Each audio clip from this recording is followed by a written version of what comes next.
Les peptides sont de partout aujourd'hui, dans le fitness, dans la médecine, dans le biohacking et même dans le dopage.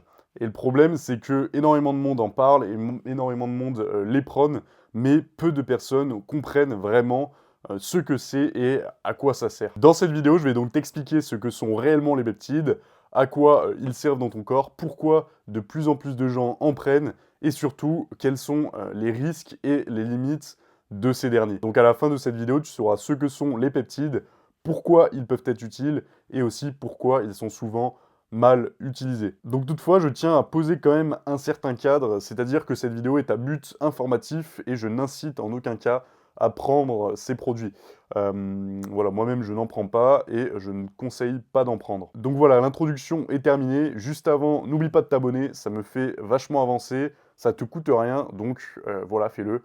Je remarque que énormément de gens qui regardent la chaîne ne sont pas abonnés, donc ça me fait plaisir si tu le fais. Par ailleurs, j'ai ouvert un groupe Telegram, donc si tu veux le rejoindre, eh bien, tu es le bienvenu. J'ai mis le lien en description. Et pour finir, je t'ai mis un lien en description qui t'explique comment je travaille avec mes élèves et aussi les maxi résultats que je peux leur apporter.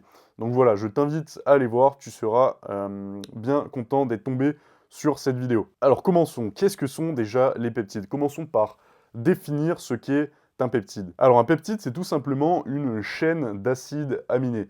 Donc deux acides aminés, ça va correspondre à un dipeptide, quelques acides aminés, ça va correspondre à un peptide, et beaucoup d'acides aminés, eh bien, ça va correspondre à une protéine. Donc les peptides sont plus petits que les protéines, mais ils peuvent avoir des effets extrêmement puissants sur ton corps. Et surtout, ton corps en produit en permanence. Pour lister quelques peptides qui sont bien connus, on a par exemple eh bien, la kispeptine, la GnRH, l'insuline, le glucagon, la vasopressine, l'oxytocine, etc. Il y en a d'autres. Mais voilà, ce sont vraiment des messagers fondamentaux de la biologie humaine. Mais alors, à quoi servent les peptides dans le corps? Eh bien, en fait, ils servent tout simplement à communiquer.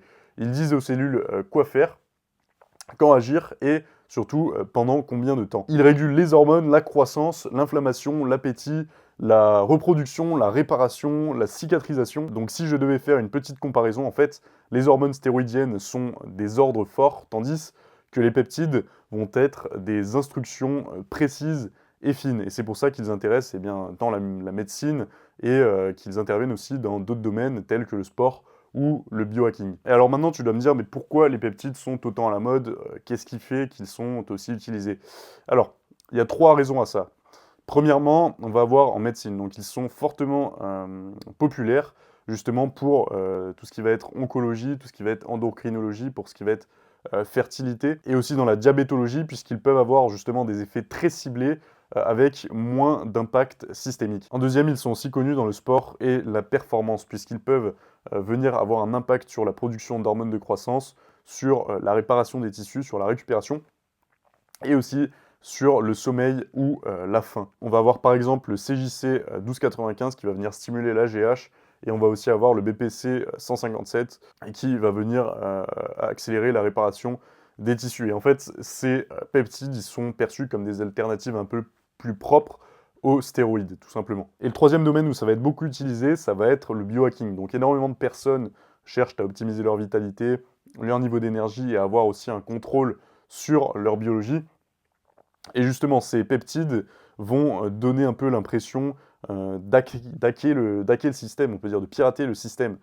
Et c'est là que commencent un peu les confusions et les problèmes. Donc voilà, j'en ai fini pour l'explication sur ce qu'était vraiment un peptide. Maintenant, on va passer un peu plus aux problèmes que ça peut engendrer, mais je ne vais pas rentrer dans l'explication dans une à une de chaque peptide, ça serait beaucoup trop long, et vous pouvez très bien trouver d'autres vidéos plus ciblées sur le sujet. Donc voilà, maintenant on va parler des problèmes que ces derniers peuvent causer au corps, et surtout quelles altercations ils peuvent avoir avec notre biologie interne. Alors maintenant, ce qu'il faut comprendre, c'est que le corps fonctionne par équilibre.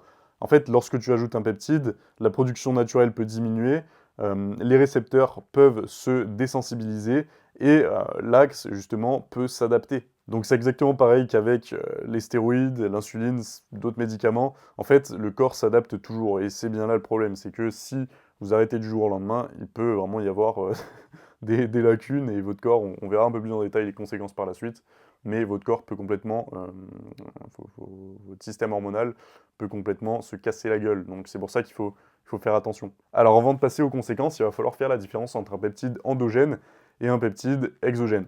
Un peptide endogène, il va être produit naturellement, alors qu'un peptide exogène va être injecté.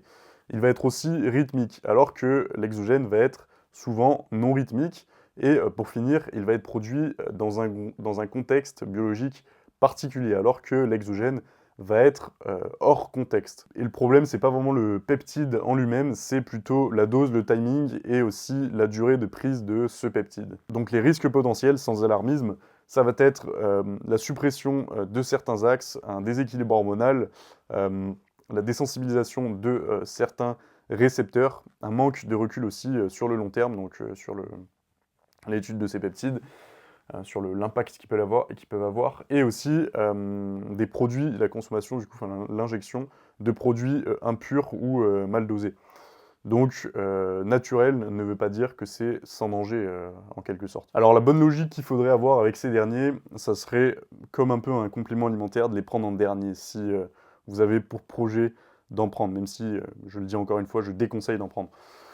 Il faudrait vraiment, moi ce que je trouve vraiment con, c'est de les prendre avant d'avoir optimisé, comme je le prône sur ma chaîne, naturellement vos taux hormonaux et votre système hormonal, votre hygiène de vie. C'est-à-dire qu'il faut vraiment avoir une bonne alimentation, avoir un rythme circadien bien régulé, avoir un bon entraînement et ensuite, si vraiment ça suffit pas, si vous sentez que vous avez des lacunes et que vous voulez vraiment prendre des substances exogènes, eh bien intégrer des peptides. Mais encore là, je ne conseille pas de le faire. Voilà, c'est vraiment la hiérarchie qu'il faudrait imposer à ces produits.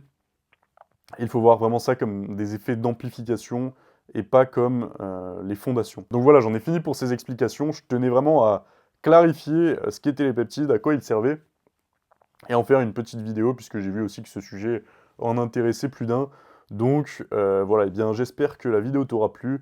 Comme je t'ai dit, n'hésite pas à t'abonner, le Telegram en description. Pareil, si tu veux travailler avec moi, eh bien tu cliques sur le lien, je t'ai fait une vidéo explicative avec des témoignages, etc., des preuves. Comme ça, tu pourras justement, eh bien, potentiellement réserver un appel de découverte avec moi pour qu'on fasse du très beau boulot ensemble et pour que tu avances beaucoup plus vite, à défaut de prendre des peptides ou des stéroïdes. Donc voilà, écoute, je te souhaite une magnifique journée et je te dis au revoir.